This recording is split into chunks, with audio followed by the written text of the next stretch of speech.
O tema é o que Deus espera de nós. Se eu perguntar o que tu espera de Deus, eu acho que tu vai fazer uma lista bem grande. Mas tu já te perguntou o que Deus espera de ti?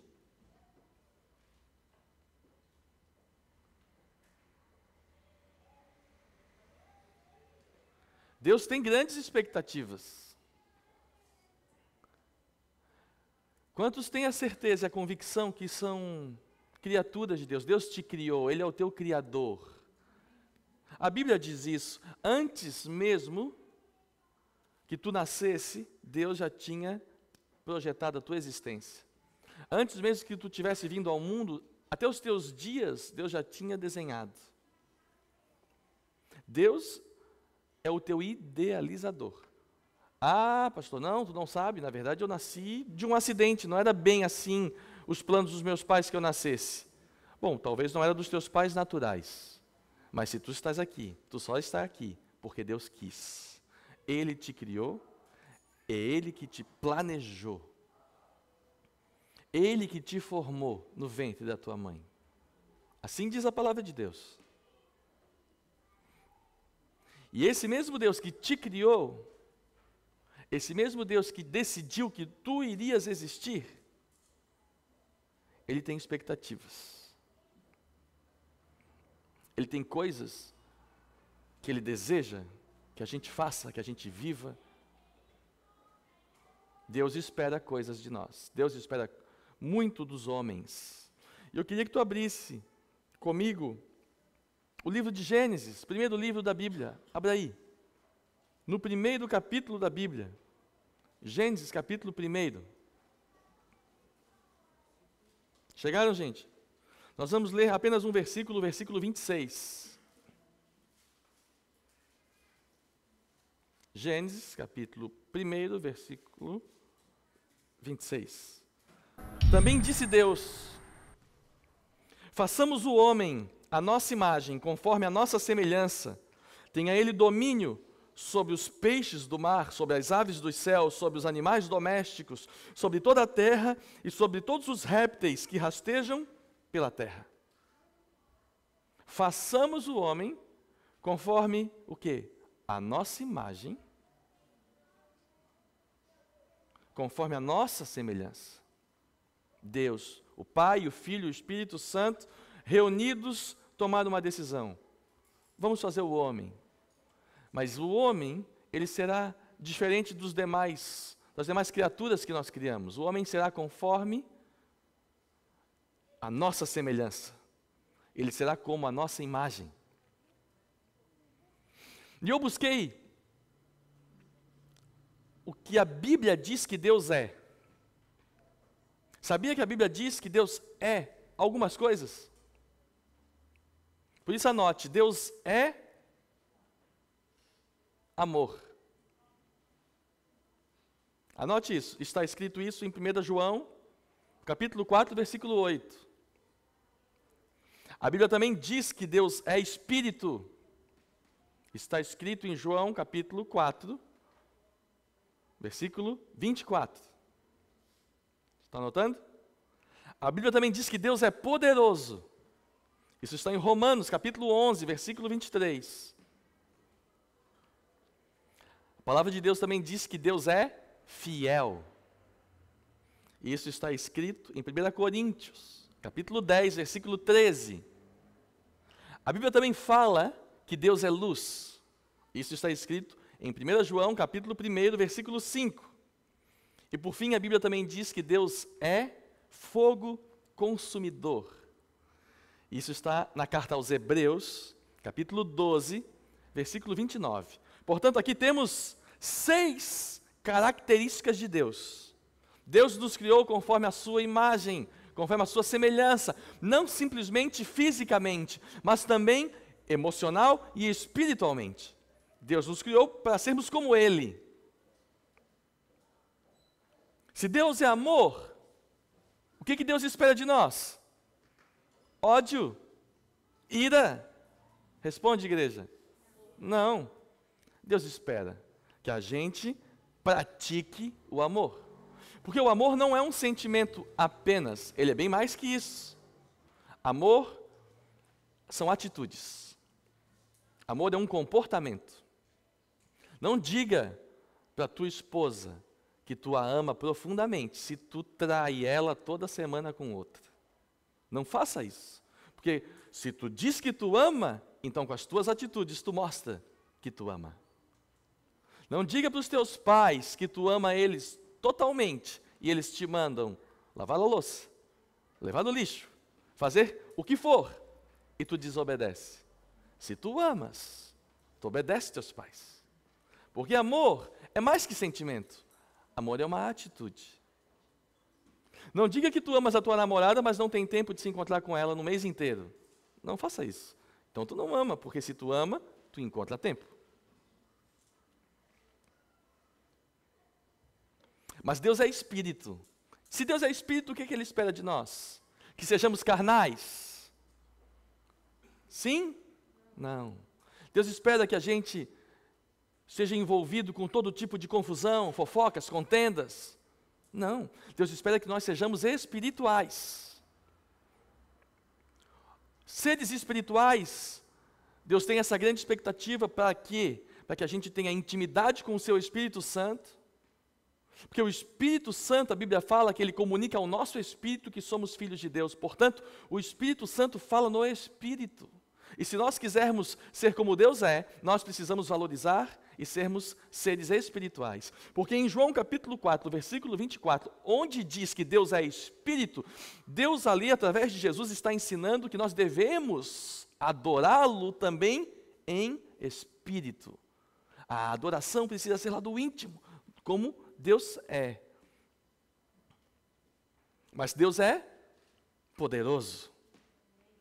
Se Deus é poderoso, o que Ele espera de nós? Que a gente duvide dEle? Sim ou não? Se Deus é poderoso, Ele espera que a gente tenha dúvidas que Ele seja capaz ou não de fazer alguma coisa? Não.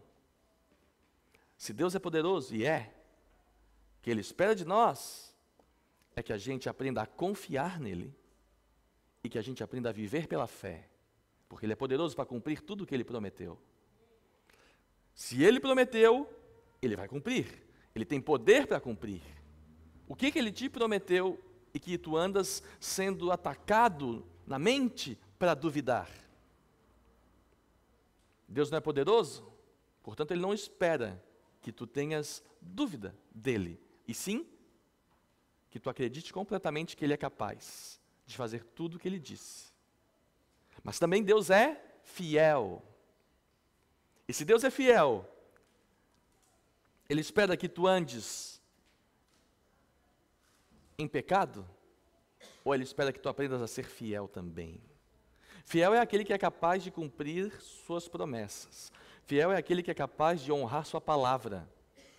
E vocês cantaram coisas lindas hoje, aqui. Tu é capaz de cumprir o que tu cantou?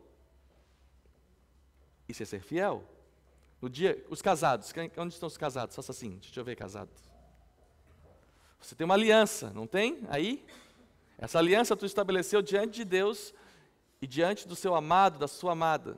E lá tu disse, eu vou te honrar, seja em qualquer circunstância, se for na alegria, na tristeza, na saúde, na doença, na prosperidade, no aperto financeiro, onde for, eu vou ser fiel.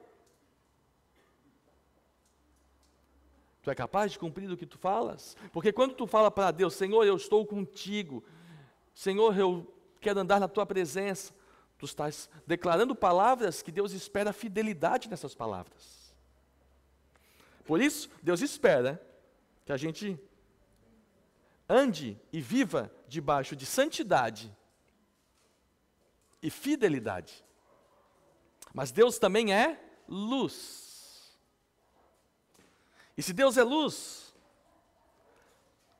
Ele nunca vai se acomodar com a nossa acomodação. Pelo contrário, o que a luz faz? Ela ilumina, ela traz algo novo, ela dissipa as trevas. Trevas é sinônimo de ignorância, de falta de conhecimento. E luz é sinônimo de conhecimento. É simples assim de entender. Apagamos a luz do salão e eu pergunto para ti, quantos riscos tem aqui atrás? E tu não vai saber responder, até que a gente ligue a luz e o conhecimento se revela. E tu vais poder contar. Estão contando? A luz revela o desconhecido. Portanto, se Deus é luz, Ele espera que nós andemos sempre em novidade de vida, sempre com novas descobertas, sempre com novas revelações dEle, porque Ele está se manifestando continuamente em nossas vidas. E se nós andarmos na luz, saberemos exatamente como Deus é, o que Ele quer fazer, o que Ele espera de nós. Se andarmos em trevas, não. Se andarmos em trevas, andaremos na escuridão, sem entendimento, sem conhecimento e provavelmente batendo muitas vezes com a cabeça na parede, tomando muitas atitudes que nos arrependeríamos para sempre. Assim anda quem está em trevas. Mas Deus também é fogo consumidor. E portanto, se Ele é fogo consumidor, Ele não espera que tu aches que vai ficar tudo numa boa, independente do que tu faça da tua vida. Deus é fogo consumidor. Ele espera que tu vivas em temor, em zelo pela sua presença. Ele espera que tu tenhas esse cuidado. Opa, Deus é fogo consumidor. Eu não posso viver de qualquer forma, porque Ele é fogo consumidor. Esse é Deus, e Ele decide, façamos o homem, conforme a nossa imagem, conforme a nossa semelhança. Assim o homem foi criado dessa forma, desse jeito, para ser pleno. Como vocês viram no texto de Gênesis, foi criado para ter domínio sobre a terra, para ter governo sobre a terra. Porém, vocês conhecem a história, 2 capítulos depois, os homens decidem se afastar de Deus, decidem desobedecer a Deus, decidem andar por conta própria, independente do que Deus podia fazer por eles, eles decidem virar as costas. E quando eles decidem virar as costas, o caos se instala sobre a terra. Logo depois já ocorre o primeiro assassinato. E o que é pior, irmão matando irmão. Logo depois. E assim não para mais de ocorrer tragédias sobre a terra, desde que o homem decidiu viver longe de Deus. Quando isso acontece, Deus estabelece um plano de resgate, um plano de restauração. O homem foi criado para ser semelhante a Deus. O homem foi criado para ser como Deus, diante de todas essas características que temos falado. Porém, quando ele decide virar as costas, ele vira a terra de cabeça para o ar. E a humanidade vai se desenvolvendo com hábitos muito longe do ideal, muito longe do plano original de Deus. Deus chega a dizer no capítulo 6 de Gênesis, isso é muito duro, talvez um dos textos mais duros da Bíblia, que Deus se arrependeu de ter feito o homem. Gênesis capítulo 6, Deus faz isso. E a Bíblia diz que o homem é todo, Deus fala isso, o homem é todo mal, é de todo mal. No coração do homem vem todo tipo de males. Mas como eu disse, Deus estabelece um plano de resgate. E assim Ele vai, século após século, ano após ano, buscando pessoas que tenham desejo de conhecer a Ele. E através destas pessoas, Deus vai estabelecendo uma linhagem de pessoas que serviram a Ele, que buscaram não conhecer coisas que haviam ao redor que afetavam a intimidade com Deus, mas que buscavam conhecê-lo melhor. Assim Deus foi se revelando até que Ele tem a necessidade de enviar um resgatador. Resgate precisa de alguém que tenha a coragem de resgatar. Resgate precisa de alguém que tenha a coragem de entrar no terreno do inimigo e enfrentar todas as adversidades para fazer o resgate. Mais do que isso, precisava alguém que estivesse disposto a pagar o preço do resgate, porque o resgate custava muito caro. Nenhum ser humano, nem todos os seres humanos reunidos tinham poder de ter a condição de resgatar o homem da condição que ele caiu, a não ser o resgatador. Ele tem nome, é Jesus, o Senhor dos senhores. Jesus, o Messias, Jesus, aquele que foi capacitado por Deus para nos livrar e nos resgatar de toda a força do mal. Esse é Jesus, Ele vem, e a Bíblia diz que Ele vem na dispensação da plenitude dos tempos. Essa expressão é, Ele vem na hora exata. Na hora que tinha que vir, no perfeito momento, vem Jesus. E Ele vem e começa a fazer discípulos, começa a ensinar a vontade do Pai. Ele inúmeras vezes repete: eu não vim fazer minha vontade, eu vim fazer o que o Pai mandou eu fazer. E ele começa a dizer: tudo que eu digo porque eu ouvi do meu Pai, o Pai fala, eu repito. E assim está sendo propagado o início do reino. O reino de Deus é chegado entre vós. Ou seja, Deus resgatando a condição original do homem, de viver debaixo do governo e do domínio dele. Isso é o que Jesus faz. Depois de Jesus, tudo muda. Porém, as expectativas de Deus para com os homens, elas não mudam. Elas permanecem. E eu volto de novo a pergunta para ti. Houve a queda, houve a destruição, houve as civilizações se matando, se destruindo, guerras, coisas horríveis surgindo, maldades, coisas que nós hoje conhecemos muito bem, está ao nosso redor para todos os lados. Mas, e Jesus? E Deus? Será que as expectativas de Deus para com os homens diminuiu? A civilização de hoje, Deus pensando, ela é muito diferente da dos antepassados. Então eu vou ter que baixar a minha expectativa porque eles não são capazes de atingir. Será? Ou aumentou? Será que aumentou? Não, no Antigo Testamento eles não tinham o Espírito Santo morando neles. Agora o Espírito Santo mora dentro deles. A cobrança para eles vai ser maior. No Antigo Testamento eles não tinham Jesus como referência. Hoje nós temos Jesus como referência. A cobrança de quem tem Jesus como referência vai ser maior. O que Deus espera de nós, querido? Existe uma história na Bíblia, que está no livro de Lucas. Se tu puderes ir abrindo Lucas, Evangelho de Lucas. Lá em Lucas, Jesus conta uma história, e é uma história assim que a gente fica um pouco assustado, porque a gente não está muito acostumado a perceber Jesus como uma pessoa exigente. Tu vê Jesus amoroso, bondoso, tolerante, cheio de graça, mas não como uma pessoa exigente. Não muito assim. Mas essa é uma passagem que revela um pouco do caráter exigente de Jesus. Veja aí, Lucas no capítulo 17. Nós vamos ler dos versículos 7 até o 10. Lucas 17, do 7 ao 10 diz: qual de vós, tendo um servo ocupado na lavoura, ou em guardar o gado, lhe dirá quando ele voltar do campo: vem já e põe-te à mesa. E que antes não lhe diga: prepara-me a ceia, cinge-te e serve-me, enquanto eu como e bebo. Depois que eu comer, comerá tu e beberás. Porventura terá de agradecer ao servo, porque este fez o que o servo lhe havia ordenado? Assim também vós, e aí vem Jesus, olha o que ele diz: assim também vós, depois de haver desfeito quanto vos foi ordenado, dizei: somos servos inúteis, porque fazemos apenas o que devíamos fazer. Hã? Jesus falou isso? Falou. Sabe o que ele quer dizer aqui? Vou explicar.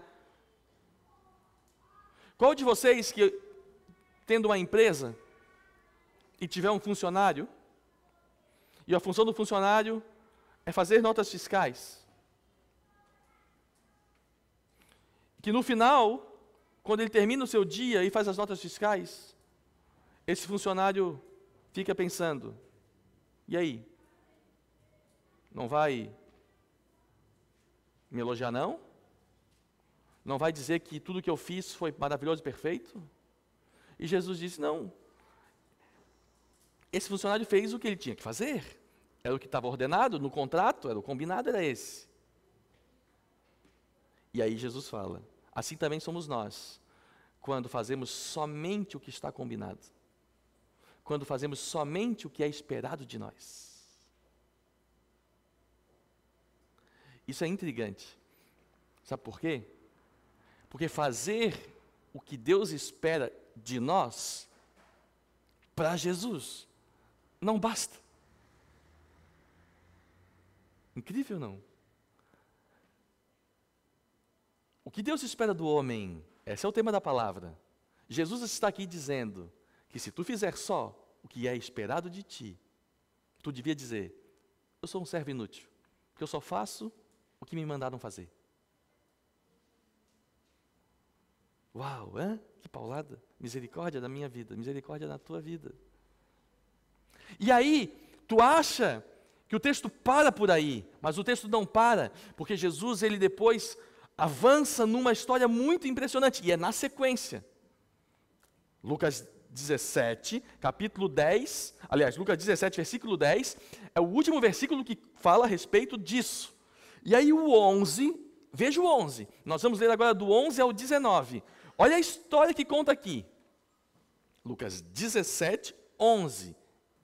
Diz, de caminho para Jerusalém, Jesus tinha acabado de contar essa história e começou a caminhar para Jerusalém. Passava Jesus pelo meio de Samaria e da Galileia. Ao entrar numa aldeia, saíram-lhe ao encontro 10 leprosos, que ficaram de longe e lhe gritaram, dizendo, Jesus, mestre, compadece-te de nós. Ao vê-los, disse-lhe Jesus, ide e mostrai-vos aos sacerdotes. Aconteceu que, indo eles, foram purificados. Um dos 10, vendo que fora curado, voltou dando glória a Deus em alta voz e prostrou-se com o rosto em terra aos pés de Jesus, agradecendo-lhe, e este era samaritano. Então Jesus lhe perguntou, não eram 10 os que foram curados? Onde estão os 9? Não houve porventura quem voltasse para dar glória a Deus, senão este estrangeiro? E disse-lhe, levanta-te e vai, a tua fé te salvou. Gente, para tudo. O que Jesus disse para eles? Quando tu for curado, volta e agradece? Ou vai e mostra para os sacerdotes? O que Jesus disse? Vai e mostra para os sacerdotes. Vieram 10 leprosos. Ele acabou de contar. Se tu faz somente o que te manda, tu não passa de um servo inútil. Aí depois começa uma história. Jesus começa a contar. Ele entra numa aldeia, vem 10 leprosos. Esses 10 leprosos, eles vêm desesperados, se prostram diante de Jesus. Jesus, compadece-te de mim. Tem pena de mim? Olha para mim. Não estou bem. Olha aqui, meu dedo caiu, essa orelha, metade já foi. Leprosos. Jesus, compadece de mim. E Jesus disse, levanta, levanta. Vocês podem ir. Vai e te mostra para os sacerdotes. Os 10 vão. Enquanto eles estão indo, a Bíblia diz que eles foram purificados, ou seja, curados. 9 continuaram a caminho dos sacerdotes, como Jesus mandou. 1 fez algo a mais. E esse é o ponto da mensagem que eu quero te trazer hoje. Existe algo a mais que tu podes fazer. Existe algo que é teu, que é particular, que é a expressão do teu amor a Deus exclusivo. Tu lê a palavra de Deus, tu sabes o que Deus espera de ti. Mas tem algo a mais que só tu podes fazer. 1 decidiu voltar. Jesus mandou eles para os sacerdotes. Não quer dizer que Jesus mandou ir para os sacerdotes e voltou, que ele não iria para os sacerdotes, mas ele resolveu fazer algo a mais. Ele não teve uma obediência cega. Ele, apesar de saber o que Jesus tinha mandado, ele não poderia se conter e nem poderia ficar bem consigo mesmo se ele somente obedecesse aquela palavra. Ele precisava fazer algo diferente, algo a mais, algo que era genuíno do seu coração, algo que expressasse o que estava na sua vida. E ele volta. E ele volta gritando, ele não volta assim. Não, ele volta gritando. Jesus maravilhoso, tu és o meu Deus, olha o que tu fez por mim, eu não acredito. E tu se joga na terra, né? Mergulhe mais, né? Mergulha na terra e fica aos pés de Jesus lá. Chorando, agradecendo, chorando, agradecendo. E aí Jesus tinha acabado de ensinar um ensinamento. Não faz só o que espera, faz mais. Ele diz, não foram 10 os que foram curados? Onde é que estão os 9?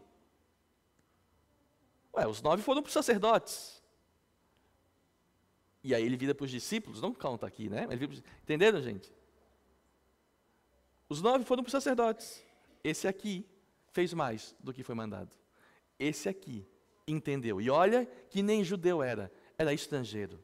Era de Samaria, não era da Judeia. E olha que esse entendeu. Esse percebeu que Deus, se é possível, e eu sei que não é possível, mas a intenção do coração faz toda a diferença. Deus ama ser surpreendido. Não é possível surpreender a Deus, Ele sabe de tudo. Mas quando o teu desejo é fazer algo diferente a mais, quem vai buscar impressionar a Deus, Deus ama esse coração. Sabe quando tu estás apaixonado e tu está a fim de impressionar? Nunca tomou banho direito, né? Aí começou a namorar, pronto. 3 banhos por dia, pega aquela colônia, passa para lá, passa para cá, resolve até levantar o topete. Ué, quis impressionar, não quis? Pois é, Deus ama isso. Deus ama quando tu faz algo a mais. Deus tem grandes expectativas a teu respeito, mas a maior de todas é que tu vivas apaixonado por Ele, buscando sempre fazer algo diferente, sempre fazendo algo a mais. Está entendendo, querido?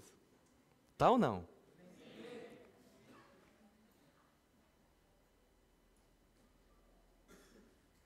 Em Efésios, abra aí.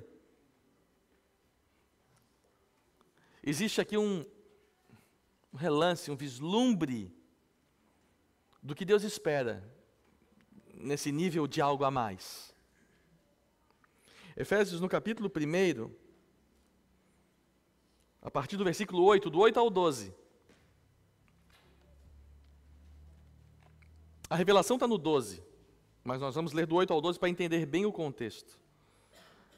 Diz assim: que Deus derramou abundantemente sobre nós em toda a sabedoria e prudência, desvendando-nos o mistério da sua vontade segundo o seu beneplácito que propusera em Cristo de fazer convergir nele, e olha aquilo que eu expressei antes, na dispensação da plenitude dos tempos, ou seja, na hora certa, todas as coisas, tanto as do céu como as da terra. Nele, digo, no qual fomos também feitos herança, predestinados segundo o propósito daquele que faz todas as coisas conforme o conselho da sua vontade. E agora vem a informação.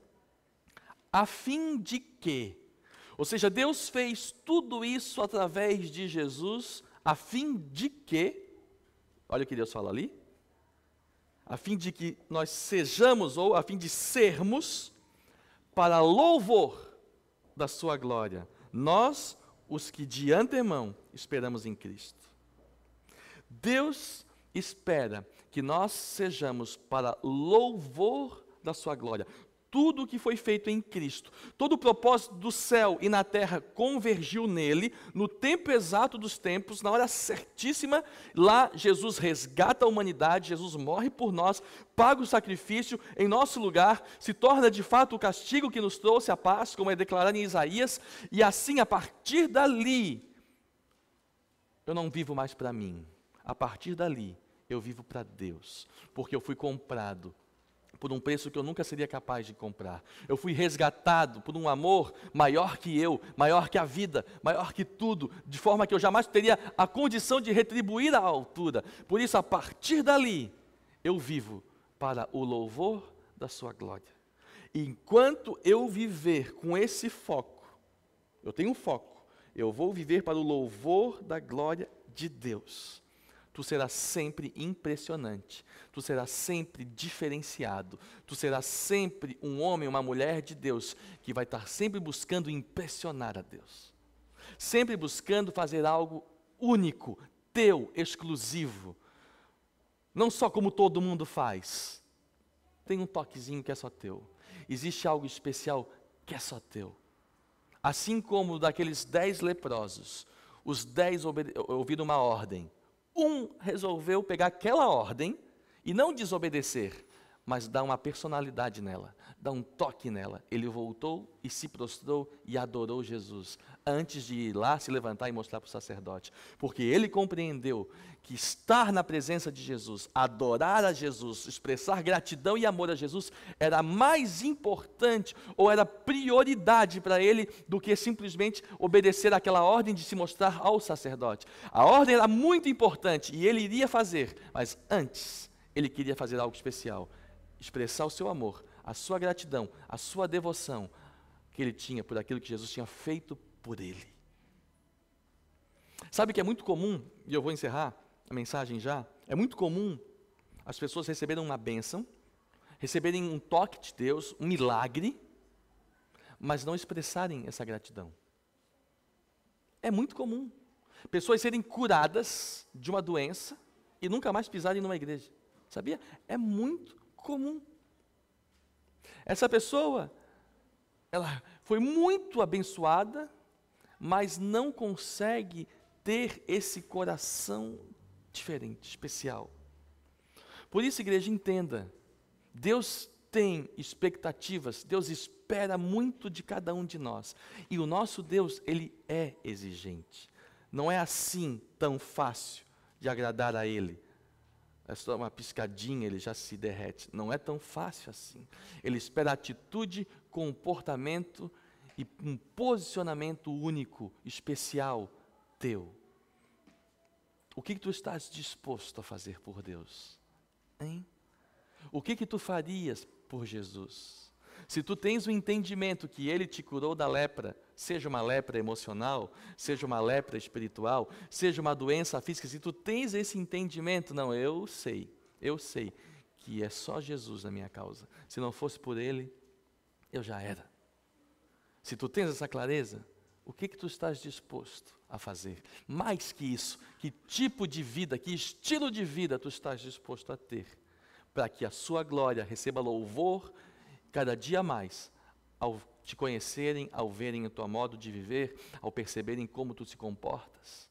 Sim, Deus nos fez segundo a sua imagem, segundo a sua semelhança. E Deus é tudo isso. Deus é amor, Deus é espírito, Deus é poderoso, Deus é fiel, Deus é luz, Deus é fogo consumidor. Agora, diante de todas as respostas naturais de como Deus é, que seria praticar o amor, sermos seres espirituais, confiar e viver pela fé, andar em santidade e fidelidade, andar debaixo de novas descobertas e andar com zelo e temor, de que forma tu podes viver assim, mas de modo único, especial e exclusivamente teu? Como tu vais praticar o amor que só tu sabes fazer? Como tu vais ser um homem, uma mulher espiritual de um jeito exclusivamente e pessoalmente teu? De que forma tu vais confiar e viver pela fé que só tu saberias fazer? Assim, tu dá um toque. Assim, tu faz mais do que é esperado. Dessa forma, tu vives diante de Deus, mas sempre buscando fazer algo novo. Não é só Deus que tem que fazer algo novo para ti. Faça algo novo todos os dias. Cada dia, cada momento, cada encontro é uma oportunidade nova de tu fazer algo novo para Deus. Amém, querido?